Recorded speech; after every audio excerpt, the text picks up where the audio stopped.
I'll take you through my plan for what I'm going to talk about. First, I will do the bit where I talk about myself. Then I will talk about what the team I work on do.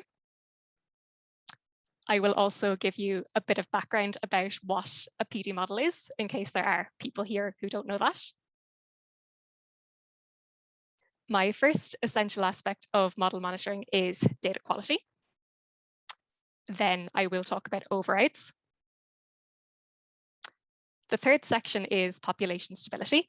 And in relation to that, I will talk about the Population Stability Index and the Herfindahl-Hirschman Index. After that, I will talk about testing a model's calibration. And the final section is on discrimination, where I will talk about Gini, the KS test, and the Summers-D test. All of that will take about 45 minutes. And after that, you will have 10 or 15 minutes to ask me questions.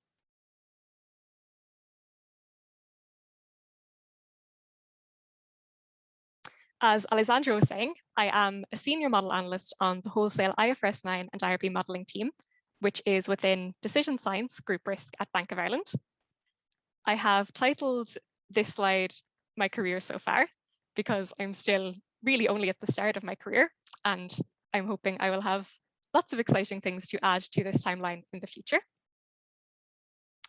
I studied maths and music at University College Cork, which people often tell me is an unusual combination, but I think that there are similarities between the two subjects, because maths and music and also data analytics are all about patterns, which is something that I find really interesting. I love being able to see how things can fit together and make sense. While I was in UCC, I had the opportunity in 2016 to study abroad for a semester at Wesleyan University in Connecticut in the US through a scholarship that I got from the music department at UCC. Later in 2016, I was awarded the UCC Cursus University Academic Scholarship for the College of Arts, Celtic Studies and Social Sciences. And that was based on my results in my second year university exams. I graduated in 2017 and joined Bank of Ireland under the Group Risk Internship Programme. I joined the same team that I'm still currently on, although it was a completely different set of people at the time. So I'm now the person on the team who has been there the longest. In 2018, I was offered a permanent position on the team, which I was delighted about because I loved working there. And in 2019, I was promoted to my current role as a senior analyst. Since 2020, I've been part of the Bank of Ireland Data and Analytics Community of Practice Working Group, where I help with organising and running events a bit like this one, where we'll get someone either internal or external to Bank of Ireland to give a talk about something data and analytics related. And some of those events are also open to attendees external to Bank of Ireland. So if you want, you could check those out under the Bank of Ireland Analytics page on Eventbrite. That is a little bit about my career so far. And I could have just left this slide at that, but I seem to be completely incapable of resisting any opportunity to talk about my unusual hobbies. So this beautiful instrument is a harpsichord, which is an early keyboard instrument that I play. And I also do a type of group singing called sacred harp, which utilizes shaped notation. So it's also known as shape note singing. And that is to help us be able to learn to sight sing something quickly. Thanks for indulging me in that. I'll talk a little bit now about the team I work on. The team I work on monitors wholesale models, and these are models which are applied to our medium book or corporate and commercial customers. There are 4 business units that our customers fall under. These are Business Banking ROI and Business Banking UK, Corporate Banking, and also Global Markets, for which the customers are other financial institutions. The type of lending covered by the models our team monitors includes property development and investment, leveraged acquisition finance, project finance, healthcare, commercial lending, banking, and agriculture. Our team monitors 13 scorecard models, which include both IRB and standardized models. IRB stands for internal ratings based, and that means that for these models, we can use our own estimated risk parameters for the purpose of calculating regulatory capital. And standardized models are models for which the standardized approach to calculating capital is used. So outputs from these models do not feed into capital calculations. One other thing to mention is that our team implements and carries out the model monitoring, but there is a separate team called the risk measurement team who set the standards and guidelines around how model monitoring should be done. So everything that we do has to be in accordance with the standards and guidelines that they set. I will go through a little bit of background around what I mean when I say a PD model. Probability of default models are a mathematical means of assessing how likely a customer is to default on a credit obligation. Credit scorecards are a type of PD model which attempt to predict the PD based on quantitative and/or qualitative indicators. So these can be things like the loan-to-value ratio, the turnover of the business, the risk of adverse events to the business, and many other possibilities. These indicators are called factors. The idea is that when you take all the factors together in the model, they can be used to predict how likely a customer is to default based on how those factors have correlated with default experience on a representative sample of customers in the past. The model outputs a PD score, which is just a number, and that gets mapped to a percentage indicating how likely the customer is to default. The PD scores output by the models can be used in capital and impairment calculations, which is important. And because they are important, we need to monitor the models to ensure that the scores output are reasonably accurate indicators of how likely the customer is to default. Monitoring these models is also a regulatory requirement, and part of Article 174 of the Capital Requirements Regulation states the institution, which is Bank of Ireland or any other financial institution, shall have a regular cycle of model validation that includes monitoring of model performance and stability.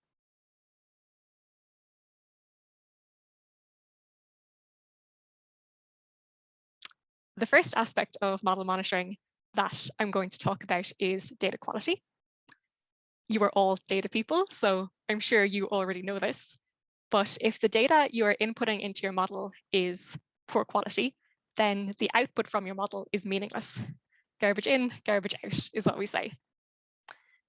If you have, for example, a loan to value factor in your model, and the loan to value figure for a particular customer is incorrect in your data, then the PD output by the model for that customer is also going to be inaccurate.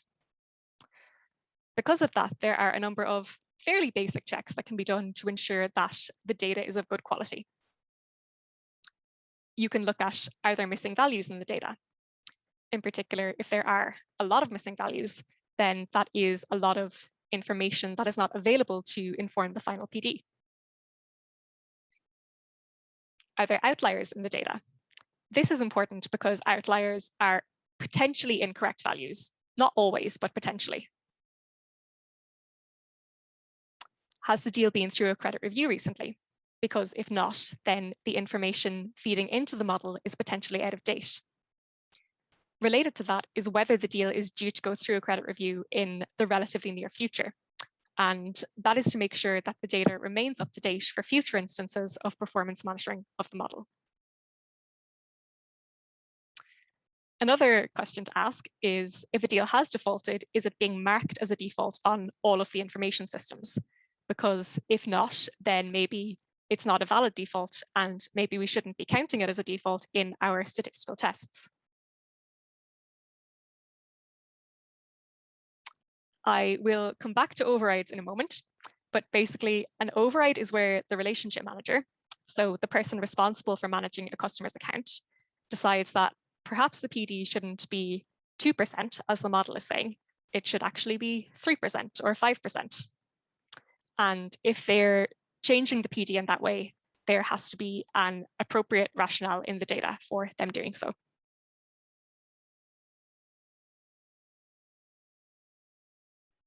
The second aspect I'm going to talk about are overrides. And as I just mentioned, this is where the relationship manager decides to change the PD that has been output by the model for a particular customer, either to reflect a lower or higher risk than what the model is saying.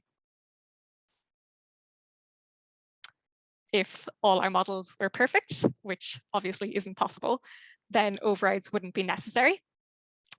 But scorecard models are not perfect and they can't capture all the potentially relevant information about a deal.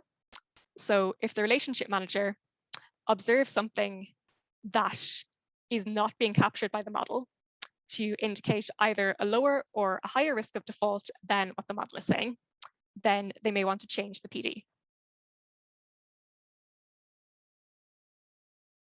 In terms of monitoring, as well as the override rationale, which relates to data quality, we also want to look at the level of overrides. So the percentage of deals on the portfolio which receive a PD override.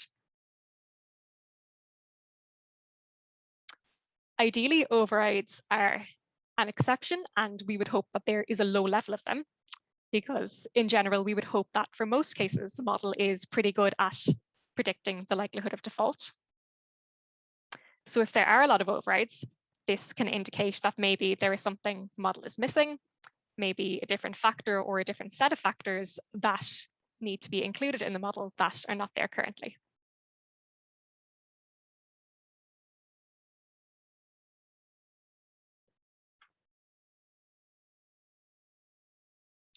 The third aspect on my list is population stability. Population stability is about how the scores output by the model have changed when comparing the data that the model was developed on to the data that is monitored currently. Population stability index is one method of measuring the population stability. The idea with this is to calculate the average percentage of change that has occurred in the population when comparing the data distributions at development to the current data distributions.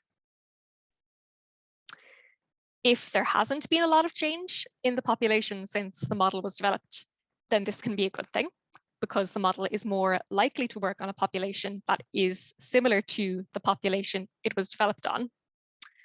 However, a change in the population is not necessarily an indicator of model weakness, as long as you understand the reasons for the change to help ensure the model continues to work effectively. So stability is really best looked at in conjunction with discrimination, which I will be talking about later. A PSI of less than 10% indicates a minor shift, between 10 and 25% is a moderate shift, and more than 25% signifies a major shift that may require investigation.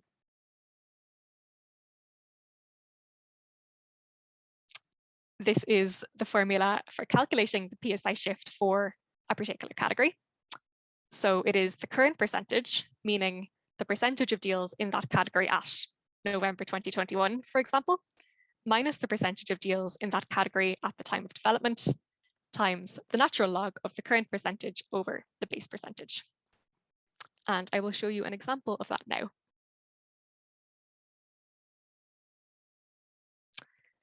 This is an example of a model that has a low PSI. So the population the model is used on is pretty similar to the population the model was developed on.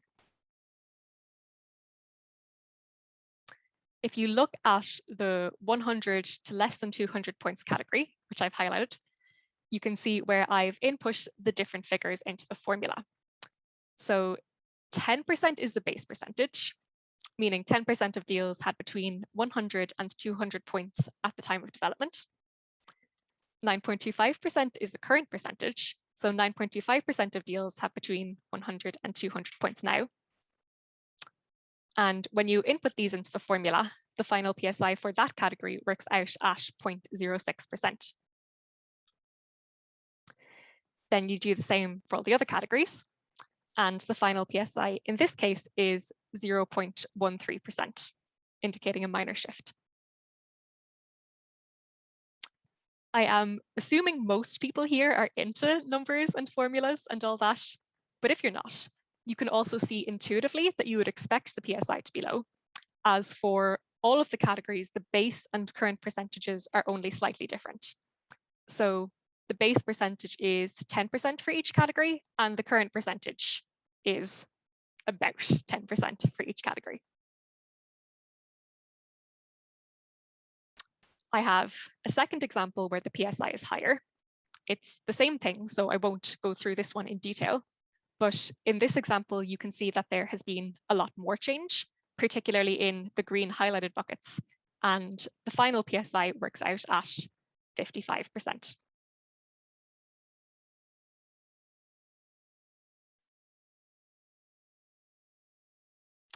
HHI is another measure of population stability. And this is a way to analyze the concentration of customers within PD score categories. The HHI is calculated at development and at the current time point, and the values are compared to assess how the customer concentration has shifted over time. The formula for calculating the HHI is the sum of each SI squared, SI meaning the number of customers within a particular PD score category. And that will make more sense in a moment when I show you an example.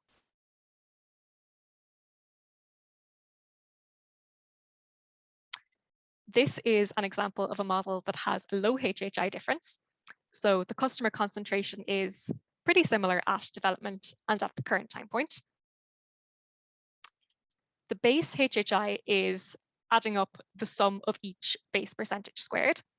So that adds up to 10%. The sum of the current percentages squared is 10.01%.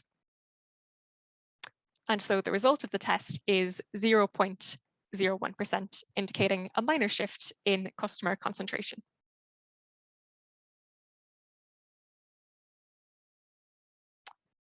This example has a higher HHI difference, where the sum of the current percentages squared adds up to 14.66%.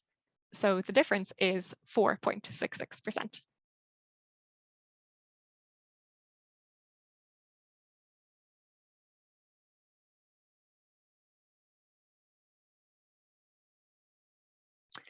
Next, I will talk about calibration. So I have a few definitions to go through first in relation to this. A point-in-time PD is an estimate of default risk over a 12-month time period. So you can think of it as a snapshot in time view of the probability of default. A through-the-cycle PD is a long-run estimate of default risk, which considers an economic cycle. So it takes into account sufficient good and bad data points so as to be representative of a full economic cycle.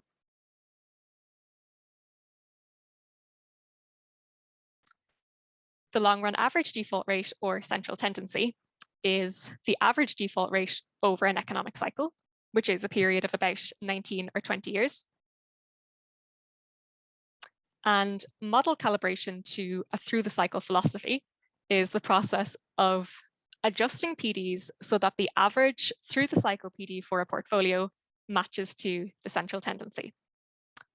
The advantage of doing this is that capital requirements will remain relatively stable when they are calculated on a through-the-cycle approach.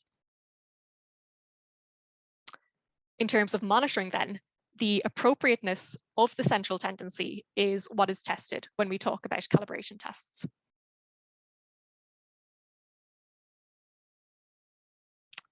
The information on this slide is an example of an actual versus expected test on the CT.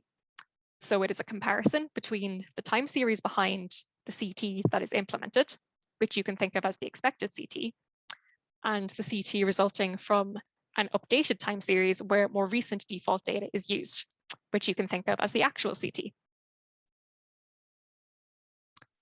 You can see in the table that there is data common to the two time series for 2003 to 2015, and the test time series has been updated with more recent data for 2016 to 2021.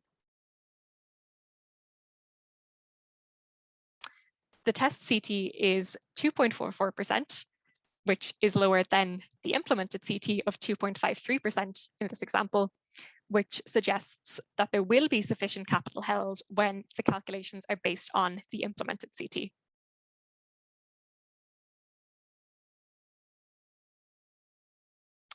In this second example, with a slightly different time series, the test CT is higher than the implemented CT, and that indicates that there is not sufficient capital being held when capital calculations are based on the implemented CT, and that may be a trigger to recalibrate the model.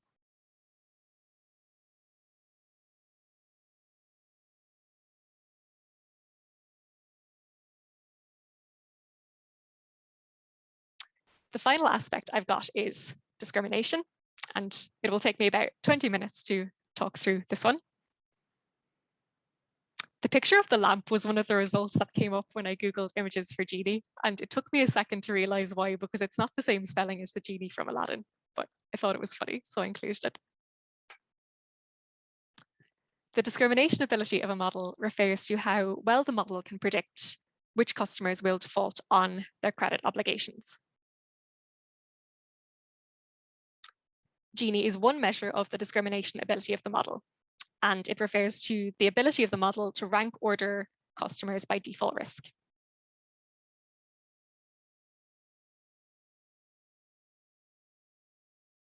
Gini can take a value of between -100% and +100%, and the closer it is to +100%, the better the predictive power of the model. A Gini of exactly +100% indicates that the model is a perfect predictor of default. So it assigns the lowest possible or worst PD score to all of the deals which will default. A Gini of 0% means that the model has no predictive power. So there is no relationship between the credit score assigned to a deal and the likelihood that it will default. And a Gini of -100% means that the model is counterintuitive. So it assigns the highest possible or best PD score to all of the deals which will default.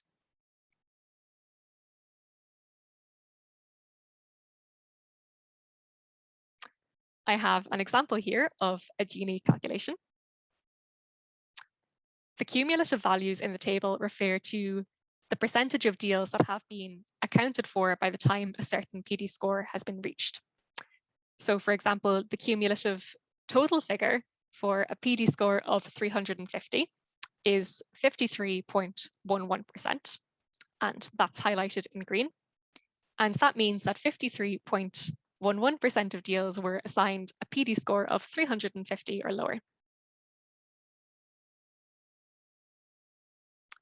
The cumulative defaults figure for a PD score of 350 means that 93.33% of the deals which subsequently defaulted were assigned a PD score of 350 or lower.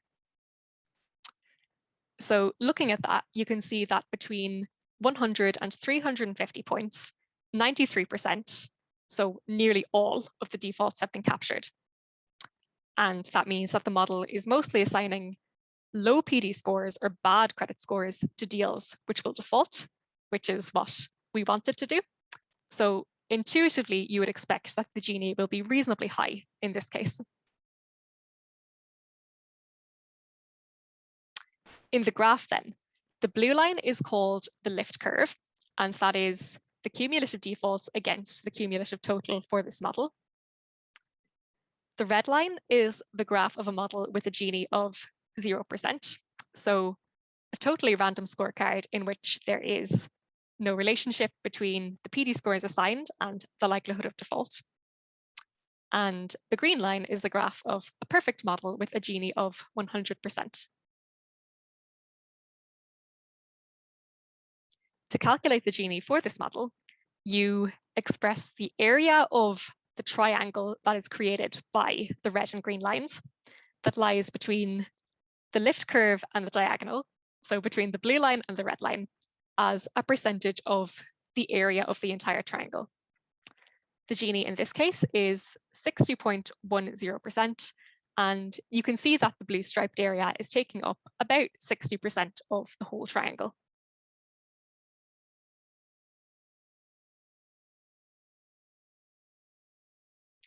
This is an example of a low Gini. And in this example, between the PD scores of 100 and 450, the model has only captured about 56% of the defaults. So intuitively, we would expect the Gini to be low in this case, as that means that the remainder of the defaults are coming from a reasonably high or good PD score.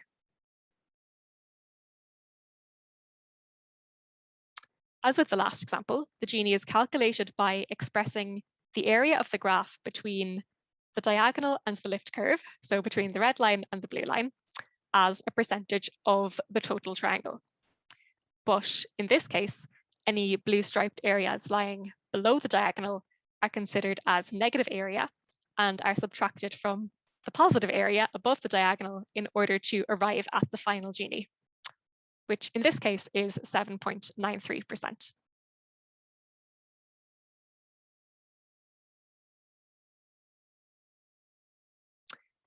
This example illustrates a counterintuitive model which allocates all of the defaults to the highest PD score of 700. So that's the best credit score. In this case, the area on the graph between the diagonal and the lift curve is entirely below the diagonal. So this results in a Gini of minus 100%.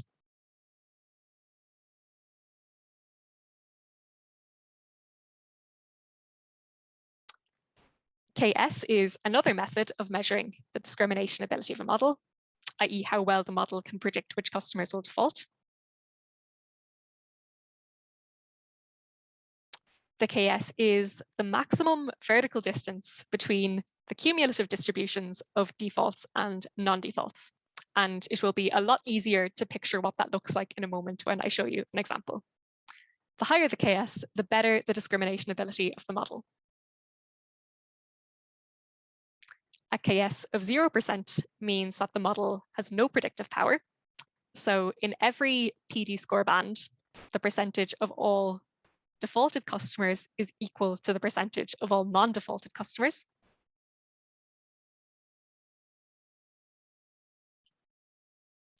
A KS of 100% means that the model is a perfect predictor of default.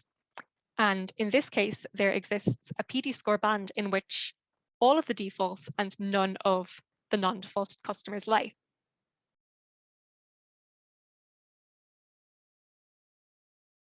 One of the differences between Gini and KS is that Gini is more sensitive to the tails of the distribution, while KS is more sensitive to the middle, which is where the maximum distance usually lies. And as a consequence of this, KS can be more useful for making lending decisions because it measures how well the model can discriminate the marginal cases, which are more difficult to evaluate. And Gini can be more useful when the model is being used to compute the probability of default, as in this case, it is important for the model to work well across the whole distribution.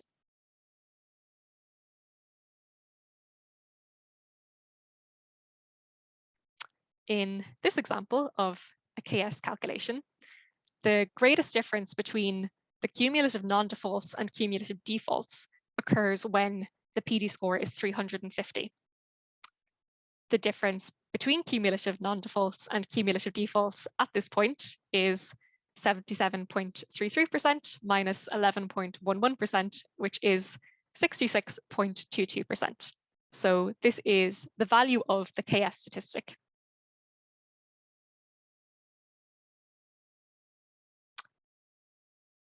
In cases where there is a high KS, such as this example, you can see that as the PD score decreases, the rate of change of the cumulative non-defaults also decreases. So as the PD score decreases from 700 to 650, the percentage of cumulative non-defaults increases by 15.53%, whereas as the PD score decreases from 200 to 150, the percentage of cumulative non-defaults increases by just 3.71%. And that is because most of the non-defaulted customers are being captured in the higher PD scores.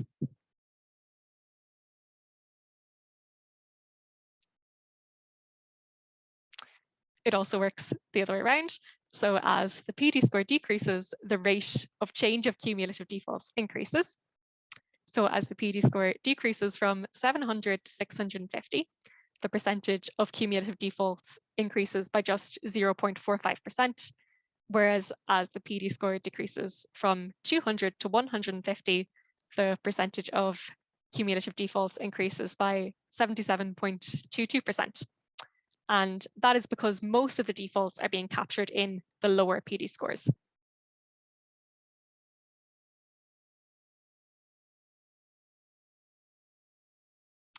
Gini and KS are good ways to measure a model's discrimination once there are sufficient defaults. Since they are both concerned about which PD score the defaults are coming from, having a low total number of defaults can skew the results. So if there are only 2 defaults in total, for example, and one of them is from a really good PD score, this will result in low Gini and KS values because it means that 50% of the defaults are from a really good PD score. So what can we do when there aren't sufficient defaults? One option is to use a longer outcome window.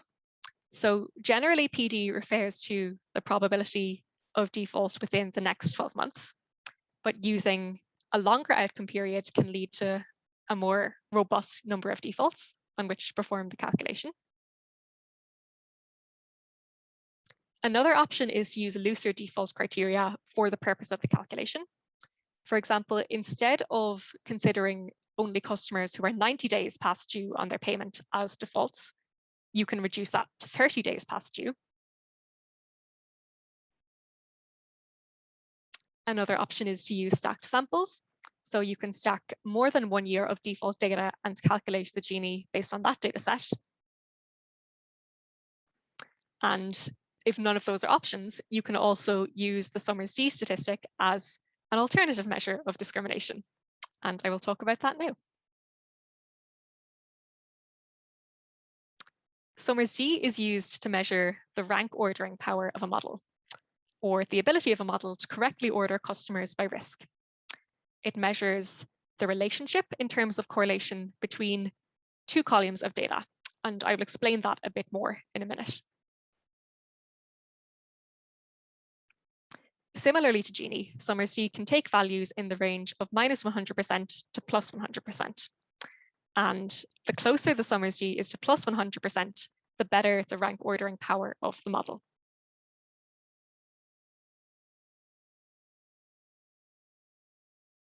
One way to calculate Summers-D is to compare the model PD grade from 1 year ago, for example, November 2020, to the final PD grade at the current point in time, for example, November 2021, for each customer.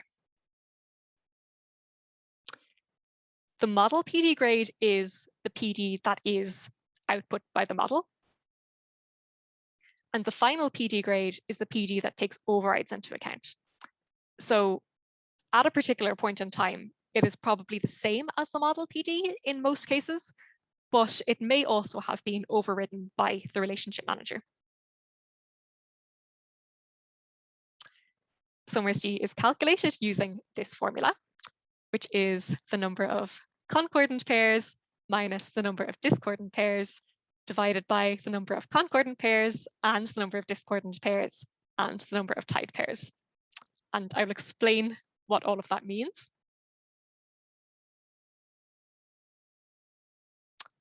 Concordant pairs are the cases where both the model PD and the final PD for customer A are better than that of customer B, or the other way around, where both the model PD and the final PD for customer A is worse than that of customer B.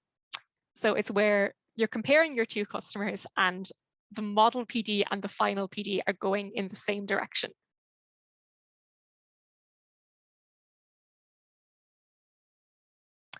Discordant pairs are the cases where the model PD for customer A is better than that of customer B, and the final PD for customer A is worse than that of customer B, or the other way around, where the model PD for customer A is worse than that of customer B, and the final PD for customer A is better than that of customer B. So it's where you're comparing your two customers and the model PD and the final PD are moving in opposite directions.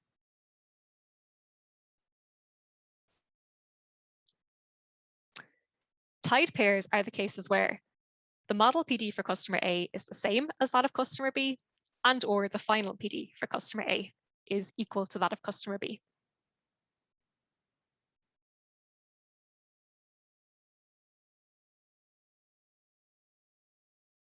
I have a very simple example of a Summers D calculation on this slide, as we are only looking at 3 customers.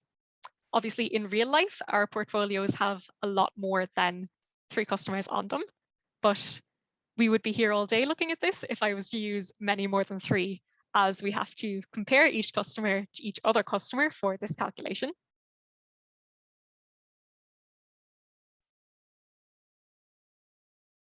First, the model PD and final PD for customer A are compared to those of customer B. So model PD4 is compared to model PD5, and final PD5 is compared to final PD6. Since 4 to 5 is an increase and 5 to 6 is also an increase, this is a concordant pair.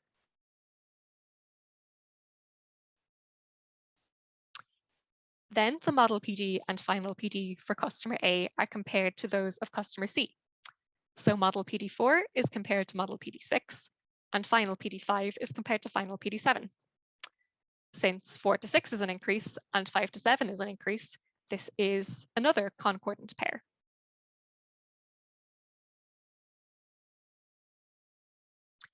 Then the model PD and final PD for customer B are compared to those of customer C.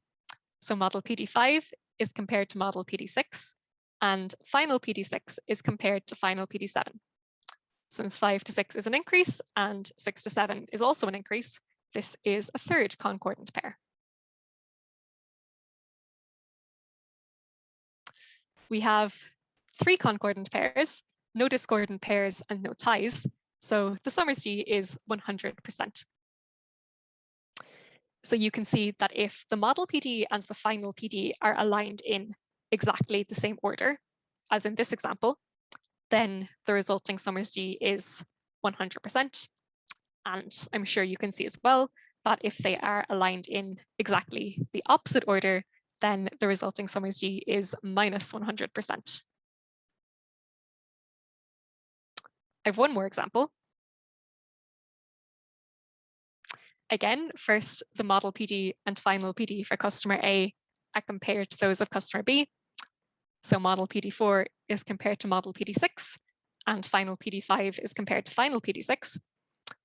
Since 4 to 6 is an increase and 5 to 6 is an increase, this is a concordant pair. Then the model PD and final PD for customer A are compared to those of customer C. So model PD4 compared to model PD6, and final PD5 compared to final PD7. 4 to 6 is an increase, and 5 to 7 is also an increase. So this is another concordant pair.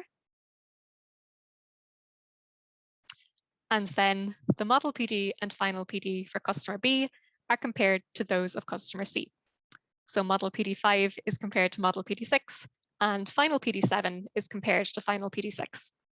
Since 5 to 6 is an increase, and 6 to 7 is a decrease, this is a discordant pair. We have 2 concordant pairs and 1 discordant pair, so the Summers D works out at 33.33%. There is one more thing I wanted to address, which is basically, why are we doing this? As in, how does this actually relate to a model's discrimination ability? Because when I've tried to explain this to people before, sometimes they seem a bit confused by that. So I think the best way to think about it is to assume that the final PD at November 2021 is very accurate. So if you're making that assumption, then what you're doing is comparing the PD that is output by the model with the correct PD and seeing how well they line up. Obviously, that is quite an assumption to make because you don't really know how accurate your final PD at November 2021 is.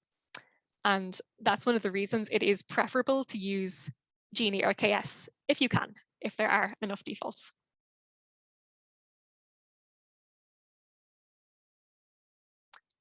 This is my last slide in which I've tried to sum up the most important bits about everything I've been talking about. Probability of default models are a mathematical means of assessing how likely a customer is to default on a credit obligation. The outputs from the PD models can be used in capital and impairment calculations. And because of that, it is important to ensure the models are monitored regularly so that the model outputs and therefore the capital and impairment calculations are appropriate. The main but not only aspects to monitor are the data quality, overrides, population stability, calibration, and discrimination. Data quality is important to look at because poor data quality can lead to inappropriate model outputs. Overrides are important to monitor because a high level of overrides can indicate that there are additional factors not currently included in the model that would improve its performance were they included. Population stability is good to look at because a change in the population can cause a decline in the model performance. Not necessarily, it's important to note, but possibly, so it's important to monitor it. Calibration is important because an inappropriately calibrated model can lead to insufficient capital being held. And discrimination is important because inappropriate PDs lead to inappropriate lending decisions, as well as inappropriate impairment calculations. That is all I have planned. So now you guys get to decide what I talk about next by asking me questions. Well, thank you very much for that, Ailish. What a terrific talk. We got some really good feedback from the chat already. Quite a few questions. So I'll crack on with the first one from Nicolaus. Says, thank you very much for the talk. I would like to ask you if your monitoring is an automated or a manual process, and what technologies have you used to develop your monitoring solution? Okay, so we do it in SAS, and that's the technology that we use. Is it automated or is it manual? A bit of both, I think, is the answer to that. Like, obviously, ideally, it would be great if it was completely, fully automated. But in reality, it's mostly automated. But there are still, say, it's hard to, I suppose, think about all the different things that you would possibly need to look into and automate absolutely everything. So there are still certain things that if we see something, we might do something additional outside of the automated process to look into it.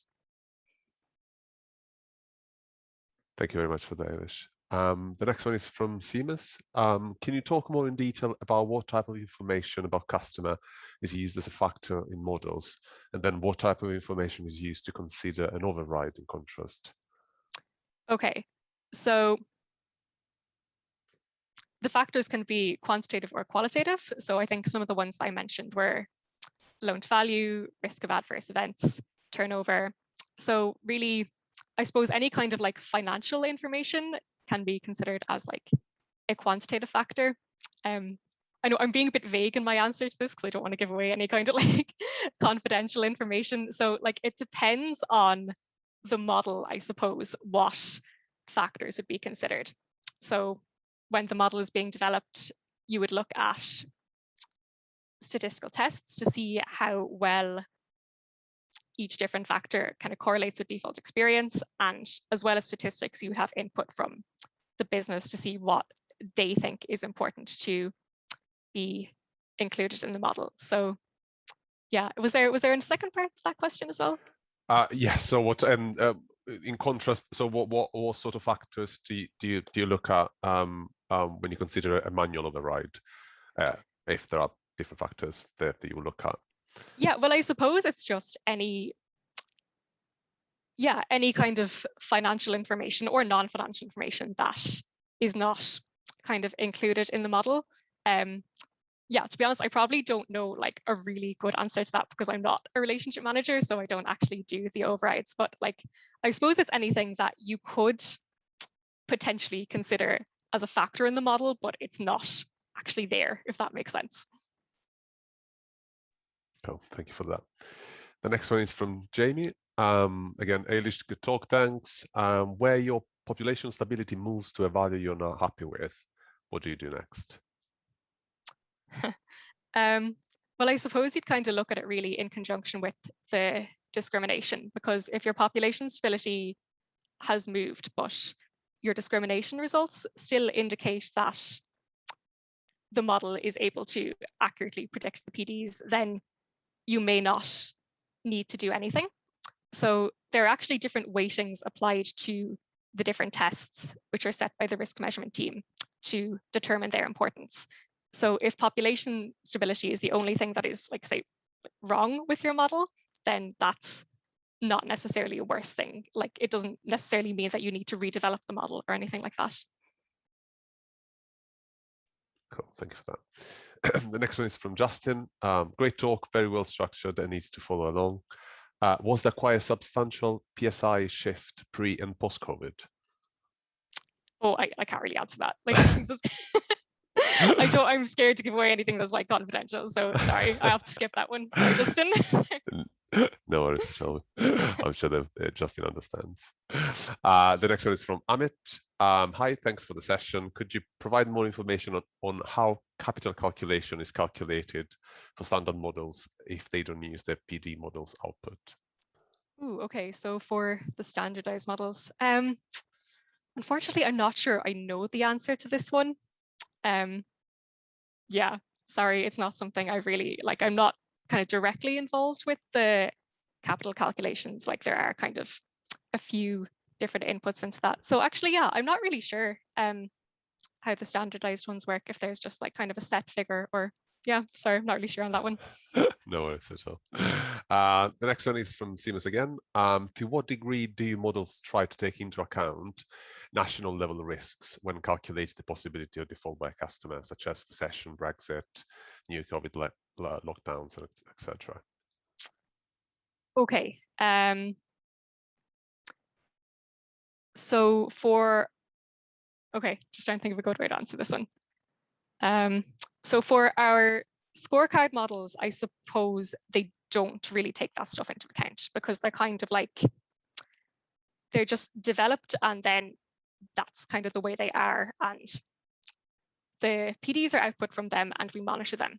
So those are the scorecard models. But then we also have the scorecard models are then kind of inputs into our IFRS 9 models for impairment calculations, and those would essentially consider things like COVID and Brexit.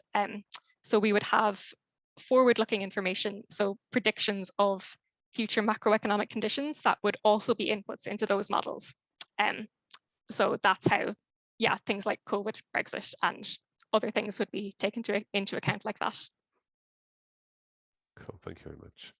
The next one is from Matthias. SOMA statistics seems to have a rather big drawback of using binarized scores as its input.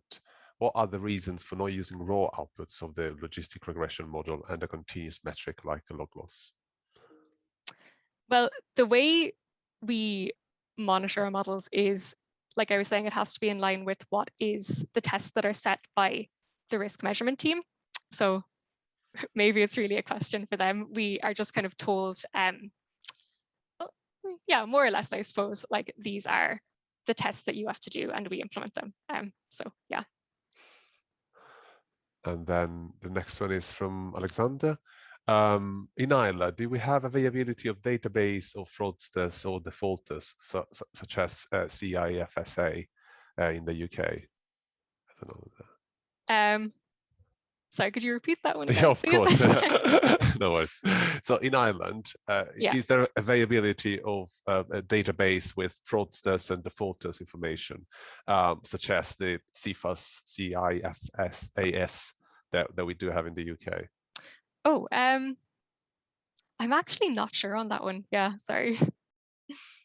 No worries at all. Next one from John. Thanks for the very nice talk. Would you please comment on the difference in the model calibration of the through the cycle as opposed to the point-in-time PDs? Are they interrelated? Are there specific PD model development techniques where the underlying portfolio is low default, for example, sovereign loans? The fact that there is not much data to calibrate the model with, the model error level might undermine the reliability of the model. Okay. It's a bit of a long one. That was a lot. Let me just read through that one again there now. No worries. So what is the difference in model calibration between through the cycle as opposed to point-in-time PDs? Okay, so the point-in-time PDs are like a snapshot in time view. So they are the probability of default over the next 12 months. And the through the cycle PDs take into account the full economic cycle. So are they related? Yeah, they are. So it's essentially like the point-in-time PDs are adjusted to arrive at your through the cycle PDs. Then are there specific PD model development techniques when the underlying portfolio is low default?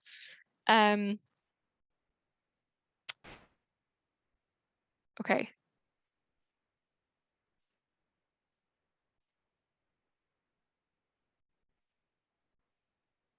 Well, I suppose, yeah, in terms of discrimination, it would be, you would be doing the sort of things like using stacked samples or a longer outcome window for your defaults.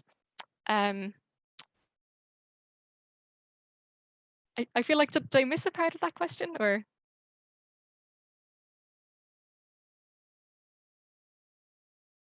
I'm not quite sure myself, but we'll move on. We're running out of time a bit, so we'll move on to the next one from Sujan. So do we update the training data once it is overridden by relationship manager? Okay, so there isn't really training data. Like it's not a machine learning model. Like we can't really do that kind of, we can't use those kind of models because it needs to be really obvious to someone external, like a regulator who's looking at it, what the model is doing. So there isn't really a training data set. It's just the model is developed, well, say it's developed once and then it's used and then it's redeveloped if there are issues with it. Cool, thank you for that. The next one from John, I think is again around the impact of lockdowns on the models, but I think that the same answers applies here. That yeah, you're not sure how much you can give away, so we'll skip over that one for now. The next one along from Jagadish, instead of doing PSI on the output, would it make sense to do the PSI calculation on the distribution of input risk factors? After all, if the PSI indicates that the population has changed, what would the next step be to investigate? Yeah, so the answer to that is we do also do it on the input factors. So we would have the overall model level PSI, but we would also look at the PSI, as you're saying, individually for the different factors, such as loan to value in the model. And we would look at both of those. Thank you for that. Next one again from Jagadish. What is the usual outcome of the credit review? Does it impact the factors of the PD itself? So the credit review is when the relationship managers update the information relating to their customer. So all the information, I suppose, the financial or non-financial information. So it is then impacting the, how to explain this? Yeah, it's impacting the factors, I suppose, when the information for the factors for that customer is being updated, and then that will impact the PD. Thank you for that. And Jagadish on a roll. The third one, so is there a way to quantify a direct relationship between a unit change in PD to the amount of capital held? I'm not really sure if the answer is that one. Like, I would say, like, my instinct is probably not. Well,